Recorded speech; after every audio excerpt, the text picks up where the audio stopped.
Halo teman-teman, siapa yang beberapa hari ini dapat email STP, surat teguran, surat paksa atau apapun lah yang istilahnya ada tagihan dari kantor pajak kepada Anda melalui email. Nah, mari kita lihat TikToknya Bapak Daniel Belianto. Yang ini luar biasa ya, beliau lagi viral ini teman-teman ya. Mudah-mudahan dia bukan anggota IKPI ya. Kalau anggota IKPI bisa ditempeleng ya sama sama seseorang ya. Oke, ini adalah eh, TikToknya Pak Daniel. Kita akan lihat bagaimana informasi dari beliau mengenai email-emailan ini ya. Sabtu Minggu tiba-tiba ada email yang mengatasnamakan DJP, kirim STP surat tagihan pajak dan surat teguran. Apakah betul atau ini penipuan? Ya, sebelum saya lanjutkan silakan follow media sosial saya baik di TikTok maupun di Instagram di @daniel.belianto. Saya akan share tips and tricks seputar Kortek, perpajakan, dan isu-isu lainnya. Ya, pada hari ini, hari Minggu dan hari Sabtu kemarin, banyak sekali yang menanyakan kepada saya, baik di komen maupun DM, TikTok, IG, yang menyatakan bahwa mendapatkan email, surat tagihan pajak, STP, surat teguran, yang mengatasnamakan DJP. Nah, memang ini menjadi pertanyaan, karena kan seringkali DJP menyampaikan bahwa tidak pernah mengirimkan email, kan biasanya STP itu dikirimkan lewat pos atau kalau sekarang kan lewat Kortek. Nah, ini tiba-tiba ada demikian. Nah, menurut saya yang pertama kali yang perlu diperhatikan adalah hati-hati kalau Anda mendapatkan itu, karena belum tentu juga dari DJP, tetapi bisa juga dari DJP. Apakah DJP lagi tes email, notifikasi lewat email? Nah, ini yang kita belum ketahui. Tetapi yang paling penting adalah cek dulu email pengirimnya siapa. Terus yang kedua, jangan langsung diklik kalau ada link atau ada PDF attachment. Jangan langsung, karena kan khawatir phishing ya atau scam. Nah, saran saya besok pada hari Senin segera koordinasikan ke AR Anda atau bagian penagihan di KPP di mana Anda terdaftar. Apakah betul itu berasal dari utang pajak Anda? Dan kalau betul, ya silahkan dikomunikasikan kapan penyelesaiannya. Tapi kalau bukan, sekali lagi ini bisa jadi penipuan atau scam. Nah, saya juga penasaran nih, karena sekali lagi banyak kawan-kawan juga mengecek kok ini kayaknya bener ya, gitu ya. Notifikasinya sepertinya betul, tetapi sekali lagi harus tetap waspada, waspada. Oke, sekali lagi silahkan share konten ini ke rekan-rekan Anda, terutama yang mendapatkan email atau notifikasi ya. Dan silahkan komen. Mari kita berdiskusi bersama, ini sebetulnya betul dari DJP, jadi sistemnya lagi dites gitu ya. Apakah ini penipuan? Menarik untuk kita bahas di video berikutnya.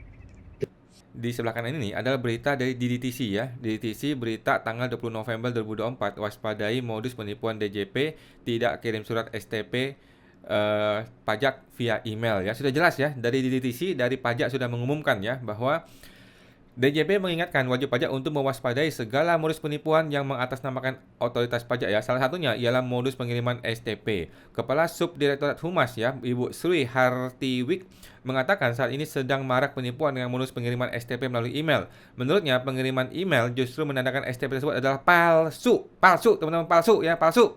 Gue ngomong berapa kali ini ngomong ini, palsu, oke? Okay? Email itu palsu, STP melalui email palsu, kata orang DJP, oke? Okay? Ini adalah salah satu penipuan yang beberapa hari terakhir juga sedang marak ya. Saya tegaskan DJP tidak pernah menagih utang pajak melalui email, katanya Ibu Sri ya, Ibu DJP ya, Ibu kantor pusat DJP ini ya.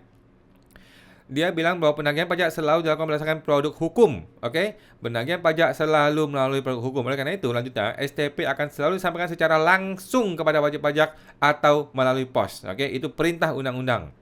Dia menegaskan penipuan yang mengatasnamakan otoritas DJP dapat dilakukan dengan berbagai modus dan media. Bla bla bla bla bla bla bla bla bla bla bla bla bla. Oke?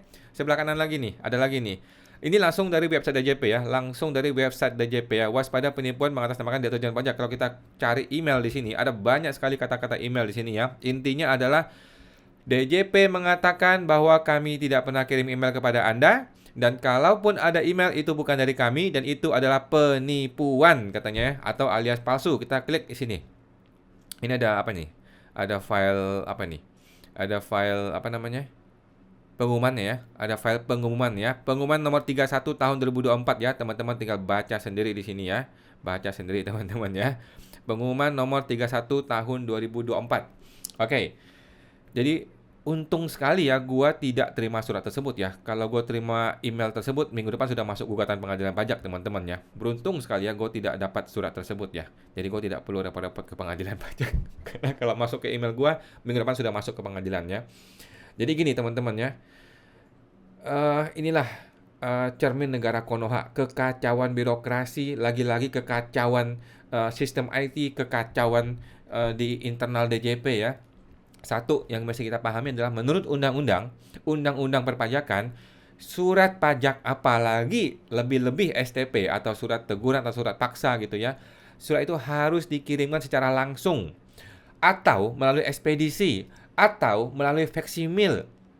Tidak ada lewat email. Tidak ada lewat email. Ya, tidak ada aturan di undang-undang perpajakan yang mengatakan surat itu dikirim email. Lagi-lagi, terlebih lagi STP atau surat teguran atau surat paksa. Itu harus dikirimkan secara langsung kepada wajib pajak atau lewat ekspedisi atau lewat faksimil. Itu perintah undang-undang. Oke. Yang kedua, isi dari email tersebut salah. Isi tersebut coba teman-teman baca ya.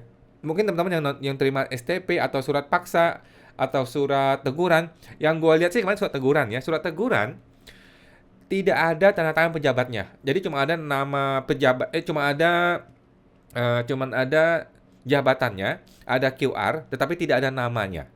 Jadi nggak jelas. Ini surat siapa yang terbitin? Nggak jelas. Enak benar bikin surat seperti itu ya. Enak benar, itu salah teman-teman ya. Yang namanya surat harus tertulis dong siapa yang tanda tangan. Enak bener ya, nggak ada tanda tangannya. Kita aja bikin faktur pajak mesti ada tuh namanya direktur di situ, ya kan? Walaupun sudah ditanda tangan secara elektronik, ya kan? Nah, jadi yang pertama adalah menyalahi undang-undang, yang kedua adalah tidak ada nama pejabatnya, udah error di situ. Kemudian ada kasus juga surat teguran atau surat paksa itu muncul melalui email, ya melalui email nih ya. Padahal barang itu masih kita sengketakan di pengadilan. Barangnya masih kita sengketakan di pengadilan, tapi sudah muncul sebagai surat paksa atau surat teguran. Nggak boleh begitu. Ketika kita menggugat ke pengadilan, seharusnya ditindak. Oke? Bukan hanya menggugat ya, keberatan yang gue maksudkan ya. Keberatan atau pembanding itu menunda untuk penagihan. Artinya tidak boleh ada penagihan, tetapi malah muncul penagihan, error. Kemudian ada lagi yang sudah kita menangkan di keberatan. Kita sudah menangkan di keberatan, tapi masih muncul surat tagihan atau surat paksa atau surat teguran. Kacau, ya. Lagi-lagi ini adalah kekacauan birokrasi, kekacauan informasi, menyebabkan disinformasi di masyarakat ya, kekacauan IT, lagi pula melanggar hukum, melanggar undang-undang. Untung tidak sampai di email gua ya. Kalau sampai di email gua, minggu depan sudah masuk ke pengadilan. Itu teman-teman ya. Jadi buat teman-teman yang terima email itu, langkah pertama adalah lu buang ke laut aja. Langkah kedua adalah lakukan upaya gugatan hukum minggu depan ya. Minta keadilan, minta kerugian, minta penggantian kerugiannya perdata atau pidana, material ataupun imaterial. Supaya apa? Supaya oknum-oknum di negeri Wakanda itu tidak sembarangan melakukan tindakan-tindakan yang melanggar hukum. Gitu teman-teman ya. Supaya tuh mereka tuh bisa belajar bahwa setiap tindakan mereka bisa berakibat hukum bagi mereka. Selama ini tidak ada. Selama itu tidak ada akibat hukum. Dia melakukan kesalahan, dia tinggal minta maaf. Dia melakukan kesalahan, tinggal bikin pengumuman, bikin keterangan tertulis. Udah minta maaf, selesai gitu ya. Jadi masyarakat harus belajar bahwa kita punya hak untuk menggugat secara hukum. Supaya tahu rasa itu oknum-oknum pejabat oknum di sana ya. Teman-teman ya. Oke, sampai jumpa. Semoga terbantu lagi.